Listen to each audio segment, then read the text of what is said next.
Post office GDS ग्रामीण डाकसेवक भरती 2025 महाराष्ट्र तर्फे विद्यार्थी मित्रांनो पोस्ट ऑफिस जीडीएस ग्रामीण डाकसेवकचे फॉर्म भरणे सुरू झाले आहे आणि भरपूर विद्यार्थ्यांनी फॉर्म भरलेला पोस्ट ऑफिस जीडीएस ग्रामीण डाकसेवकचा गैरगडबडमध्ये आणि भरपूर विद्यार्थ्यांच्या हातातून जे काही ना काही फॉर्म भरताना मिस्टेक झाली असेल, काही चूक झाली आहे, जेव्हा सुद्धा तुम्ही फॉर्म भरला असेल तर तुमच्यापासून चूक झाली आहे असेल तर भरपूर विद्यार्थ्यांचे मला वारंवार एकच कमेंट होती की सर मी फॉर्म भरला आणि माझी थोडीशी चुकी झाली, या ठिकाणी माझं स्पेलिंग चुकलं, तर यामध्ये एडिट कसा करायचा फॉर्म यावर एक व्हिडिओ बनवा असे भरपूर विद्यार्थ्यांचे कमेंट होते।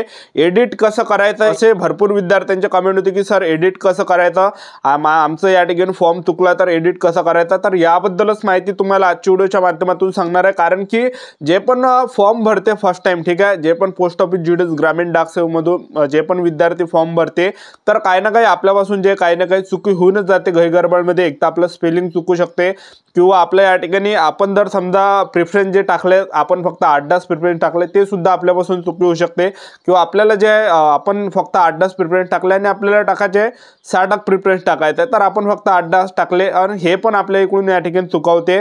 तर फॉर्म एडिट कसा करायचा याबद्दलच माहिती तुम्हाला आजच्या व्हिडिओच्या माध्यमातून सांगणार आहे। आजचा व्हिडिओ खूप महत्त्वाचा होणार आहे, व्हिडिओ शेवटपर्यंत बघा आणि व्हिडिओला आताच लाईक करा। नमस्कार विद्यार्थी मित्रांनो, माझी नोकरी कॉर्नर यूट्यूब चॅनलवर मी गोपाल अनखळे तुमचं सर्वांचं सहर्ष स्वागत करतो। तर मित्रांनो व्हिडिओचा थंबनेल बघून तुमच्या लक्षात आलं असेल की आपला व्हिडिओ कोणत्या टॉपिकवर होणार आहे। व्हिडिओ सुरू करण्याच्या आधी आपल्या यूट्यूब चॅनलला सबस्क्राइब करा जेणेकरून प्रत्येक भरतीची अपडेट तुमच्यापर्यंत सर्वात आधी पोहोचेल। जास्त करून पोस्ट ऑफिस जीडीएस ग्रामीण डाकसेवक भरतीच्या रिलेटेड जास्त व्हिडिओ आपल्या चॅनलवर अपलोड करत असतो। व्हिडिओ सुरू करण्याच्या अगोदर सर्वांना एक रिक्वेस्ट आहे, तुम्ही आपला व्हिडिओ कोणत्या जिल्ह्यातून पाहून राहिले, कोणत्या गावातून पाहून राहिले हे नक्की या व्हिडिओ खाली कमेंट बॉक्स मध्ये लिहा जेणेकरून मला सुद्धा वाटणार आहे की आपला व्हिडिओ कोणकोणत्या जिल्ह्यापर्यंत पोहोचून राहिला, कोणकोणत्या गावापर्यंत पोहोचून राहिला। ज्या पण विद्यार्थ्यांनी पोस्ट ऑफिस जीडीएस ग्रामीण डाकसेवकचा फॉर्म भरला असेल आणि तुमच्यापासून काही ना काही चुकी झाली असेल, फॉर्म भरताना आपल्या नावामध्ये काही स्पेलिंग चुकलं असेल किंवा आपल्या आईचं स्पेलिंग चुकलं असेल किंवा आपल्या बाबाचं आपण फॉर्म भरताना स्पेलिंग चुकलं असेल किंवा आपण जे योग्य डिव्हिजन आपण निवडलं नसेल किंवा आपल्याला दुसऱ्या डिव्हिजनमध्ये फॉर्म भरायचा, जसं तुम्हाला पालघरमध्ये तुम्हाला फॉर्म भरायचा आणि तुम्ही अकोलामध्ये फॉर्म टाकून दिला, ठीक आहे, तर म्हणजे योग्य ठिकाणी तुम्ही या ठिकाणी फॉर्म टाकला नसेल तर हे सुद्धा आपल्या हातून चुकी होते, एक लक्षात ठेवा। किंवा मग तुम्ही प्रेफरन्स फक्त 8च प्रेफरन्स दिले असेल, 8-10 प्रेफरन्स दिले असेल आणि प्रेफरन्स आपल्याला जेवढ्या जागा आहेत तेवढ्या जागावर जे आपल्याला प्रेफरन्स द्यायचा आपल्या कॅटेगरीचे द्यायचे आणि युआर कॅटेगरीवर सुद्धा प्रेफरन्स द्यायचे, ठीक आहे, तर तुम्ही दिले नसेल फक्त 10 दिले असेल प्रेफरन्स तर हे सुद्धा आपल्यापासून चुकी झाली राहते। कारण की 10 ठिकाणी जर फॉर्म टाकला तर सिलेक्शन नाही होत, सर्वच ठिकाणी जागांमध्ये फॉर्म टाकून द्यायचा असतो, एक लक्षात ठेवा। तर काही ना काही तुमच्याजवळून या ठिकाणी चुकी झाली असेल फॉर्म भरताना, ठीक आहे, काही ना काही मिस्टेक झाली असेल किंवा तुम्हाला दुसऱ्या डिव्हिजनमध्ये फॉर्म टाकायचा असेल, ठीक आहे, किंवा स्पेलिंग तुमच्या या ठिकाणी काही ना काही चुकले असेल किंवा तुमचं काही चुकलं असेल, ठीक आहे, तर हे आपल्याला एडिट कसं करायचं तर तुम्हाला आता सांगून देतो। तर पहा ज्या पण विद्यार्थ्यांचा फॉर्म जे चुकला असेल फॉर्म भरताना तर हे एडिट कशा प्रकारे करायचं आहे तर पहा एडिट करता येते पोस्ट ऑफिस जीडीएस ग्रामीण डाकसेवकचा फॉर्म, तर तो एडिट कधी करता येते, आता फॉर्म भरणे चालू आहे तर तुम्हाला जे 3 मार्च पर्यंत एडिट करता येत नाही, 3 मार्च झाल्यानंतर 6 मार्च पासून जे आपल्याला एडिट करता येणार आहे, जे पण आपली चुकी त्या ठिकाणी झाली तर ते आपल्या हातातून आपल्याला दुरुस्त करता येणार आहे।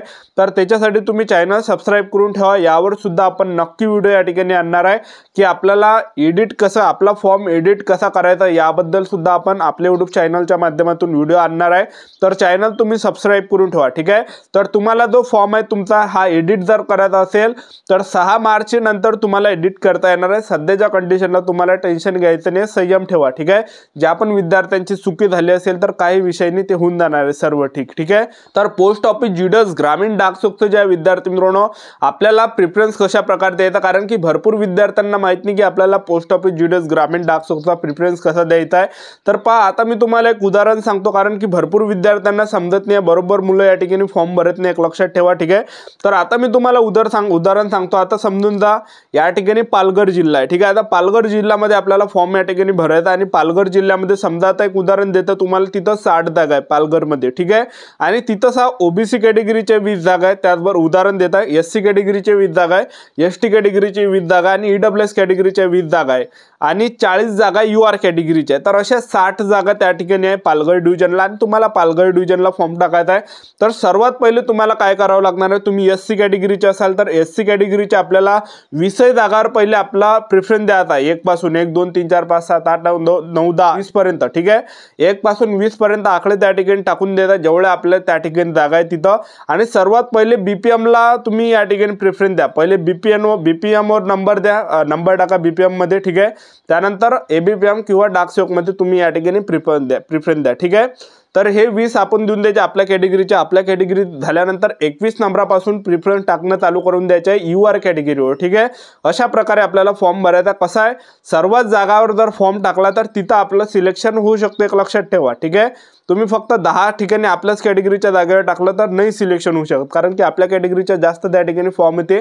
तर मुलं काय करते, जे यूआर कॅटेगरीचे आहे तर ते सर्वांसाठी जागा राखीव आहे। यूआर कॅटेगरीची जी जागा आहे तर हे सर्वच विद्यार्थ्यांसाठी जागा ते राखीव आहे। एससी एसटी ओबीसी ईडब्ल्यूएस ह्या कॅटेगरीसाठी ते राखीव आहे। हे कॅटेगरीचे मुलं तिथं फॉर्म टाकू शकतात, सर्वच कॅटेगरीसाठी ते जागा राखीव आहे, ठीक आहे। तर तिथं फॉर्म टाकायचा। कसं आहे, एखाद्या ठिकाणी आपण सर्वच ठिकाणी फॉर्म टाकून दिला, ठीक आहे। आणि एक अशी जागा आहे तिथं आपल्याला जास्त मार्क आहे तर तिथं आपलं त्या ठिकाणी सिलेक्शन होणार आहे, एक लक्षात ठेवा, ठीक आहे। आपण फक्त 10 ठिकाणी टाकलं तर नाही होत, 10 ठिकाणी भरपूर मुले फॉर्म टाकते, ठीक आहे।